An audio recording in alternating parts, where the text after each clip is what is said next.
నందిగాం సురేష్ కావచ్చు, చాలామంది వైసీపీకి సంబంధించిన నేతలందరూ కూడా బాహాటంగానే మాట్లాడుతున్నారు. ఏంటి ఇప్పుడు మమ్మల్ని నట్టేట ముంచి మమ్మల్ని జైలు పాలు చేసి మీ కళ్ళల్లో ఆనందం కోసం మేము పనిచేసి మేము జైలుకి వెళ్తున్నాము, సో ఇప్పుడు మీరు మాత్రం లండన్కి పర్యటనకి వెళ్తున్నారు మీ కూతురు బర్త్డేకు అంటూ కూడా అసహనం వ్యక్తం చేస్తున్నారు. అంటే మేం కష్టకాలంలో ఉన్నప్పుడు మమ్మల్ని పట్టించుకోవా అంటూ జగన్మోహన్ రెడ్డి పైన సీరియస్గా ఉన్నటువంటి పరిస్థితి. ఇక జగన్ పర్యటనకు సిద్ధమవుతున్నారు వైసీపీ అధినేత జగన్. అంటే పార్టీ నుంచి జంప్ అయ్యేందుకు చాలామంది నేతలు కూడా చూస్తున్నట్టుగా తెలుస్తోంది. ఇక అరెస్టు భయంతో చాలామంది కీలక నేతలు కూడా వణికిపోతున్నారు.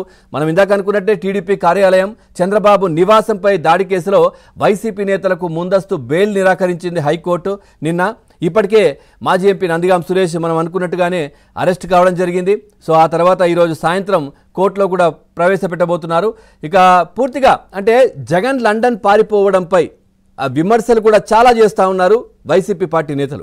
పార్టీ నేతలకు అండగా ఉండాల్సిన టైంలో లండన్ వెళ్ళడం ఏంటంటూ కూడా వాళ్ళందరూ మండిపడుతున్న పరిస్థితి సీనియర్లు కూడా. ఇక జగన్ అహాన్ని సంతృప్తి పరచడానికి టీడీపీ ఆఫీస్ కావచ్చు, చంద్రబాబు ఇంటిపై దాడులు చేసిన కేసులో ఇరుక్కున్న వైసీపీ నేతలు ఇప్పుడు ఒక్కొక్కరుగా అరెస్ట్ అవుతున్నటువంటి పరిస్థితులు అయితే కనిపిస్తూ ఉన్నాయి. మీకోసం ఇంత చేస్తే మమ్మల్ని పట్టించుకోవా, అసలు మమ్మల్ని చూసే పరిస్థితి కూడా లేదు అంటూ కూడా చాలామంది నేతలు సీరియస్ అవుతున్నారు. ఇక వైసీపీలో ఒక ఆందోళన అయితే మొదలైంది. ముఖ్యంగా సజ్జల ఆదేశాలతోనే ఈ దాడి జరిగిందని కూడా చాలామంది టీడీపీ నేతలు కూడా అనుమానిస్తున్నటువంటి పరిస్థితులు కనిపిస్తూ ఉన్నాయి. ఇక నందిగాం సురేష్ దగ్గర కూపీ లాగితే పెద్ద తలకాయలు ఇంకా ఎవరెవరున్నారో అవన్నీ బయటకు వచ్చే అవకాశాలు ఉన్నాయి. పోలీసులు పూర్తిగా కాల్ డేటా కావచ్చు, లేదనంటే గూగుల్ టేక్అవుట్ కావచ్చు, అంటే టీడీపీ కేంద్ర కార్యాలయం పరిసర ప్రాంతాల్లో ఎవరెవరికి ఎక్కడెక్కడి నుంచి ఫోన్లు పోయాయి ఇవన్నీ కూడా తీస్తున్నటువంటి పరిస్థితులు కనిపిస్తూ ఉన్నాయి.